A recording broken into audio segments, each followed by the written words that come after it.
২৫০ বছর ধরে দাঁড়িয়ে আছে মত্তর মঠ। ঐতিহাসিক এই মঠটির অবস্থান মানিকগঞ্জ জেলা শহর থেকে ২ কিলোমিটার দূরত্বে। এক পাশে শান বাঁধানো পুকুর ঘাট, অন্য পাশে রয়েছে মত্ত উচ্চ বিদ্যালয়। মাঝখান দিয়ে বয়ে গেছে পিচ ঢালা সরু রাস্তা। রাস্তার দুই পাশে রয়েছে সবুজের সমারোহ। কিছু দূর এগুলেই নোবেল বিজয়ী অমর্ত্য সেনের পৈতৃক ভিটা। আর এসবের মধ্যেই কালের সাক্ষী হয়ে দাঁড়িয়ে আছে এই মত্তর মঠটি। এই মঠটি নিয়ে রয়েছে নানা লোককথা। মঠটা দিয়েছিল হেমসেন তার বাবার উপরে আর কি। তার বাবার উপরে এই মঠটা গড়ছিল, কিন্তু আমরা দেখিনি, আমরা শুনছি আর কি। শোনার মাধ্যমে আমরা বলি। আর ওইটা সাইড দিয়া মানে আসলো আর কি, ভালো ফাউন্ডেশন করা আসলো, সুন্দর আসলো, ভেঙে ছেড়ে গেছে 200-250 বছর হয়ে গেছে। মঠটা যদি মালামতি করা হয়তো একটা সুন্দর হইলো, ঐচিত্র এই দেশের একটা ঐচিত্র রইল, বিভিন্ন জায়গায় মঠ দেখতে আসে। ইতিহাসবিদদের মতে এককালে এই গ্রামে অত্যাচারী হেমসেন নামের এক জমিদার ছিলেন। অত্যাচারী হলেও পিতৃভক্তির উজ্জ্বল দৃষ্টান্ত স্বরূপ জমিদার হেমসেন তার বাবার শেষ কৃত্যের স্থানটিতে মঠটি নির্মাণ করে। মঠটা দিয়েছিল হেমসেন তার বাবার উপরে আর কি। তার বাবার উপরে এই মঠটা গড়ছিল, কিন্তু আমরা দেখিনি, আমরা শুনছি আর কি। শোনার মাধ্যমে আমরা বলি। আর ওইটা সাইড দিয়া মানে আসলো আর কি, ভালো ফাউন্ডেশন করা আসলো, সুন্দর আসলো, ভেঙে ছেড়ে গেছে 200-250 বছর হয়ে গেছে। মঠটা যদি মালামতি করা হয়তো একটা সুন্দর হইলো, ঐচিত্র এই দেশের একটা ঐচিত্র রইল, বিভিন্ন জায়গায় মঠ দেখতে আসে।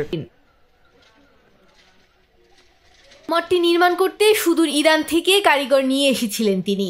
শান বাঁধানো পুকুর পাড়ে 15% জমিতে প্রায় 200 ফুট উঁচু এই অপরূপ মঠটি নির্মাণ করা হয়। হেমবাবুর বাপের সিতে। হেমবাবুর কে ছিল? হেমবাবুর বাবা ছিল।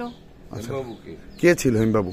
হেমবাবু কে ছিল না, ওই বাড়িওয়ালাই, ওই মঠওয়ালা যারা জমিদার, ব্রিটিশের আমলের জমিদার হেমবাবু।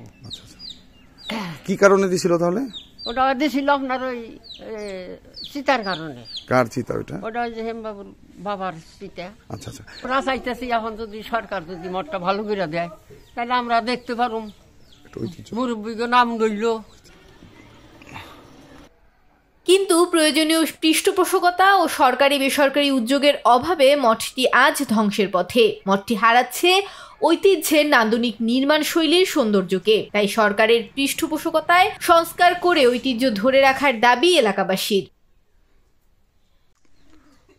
প্রাচীন এই নিদর্শনটিকে প্রত্নতাত্ত্বিক বিভাগের সাথে এবং বৈজ্ঞানিক পদ্ধতিতে সংস্কার করার আশ্বাস মানিকগঞ্জ জেলা প্রশাসক ডক্টর মনোয়ার হোসেন মোল্লার। আপনাকে ধন্যবাদ।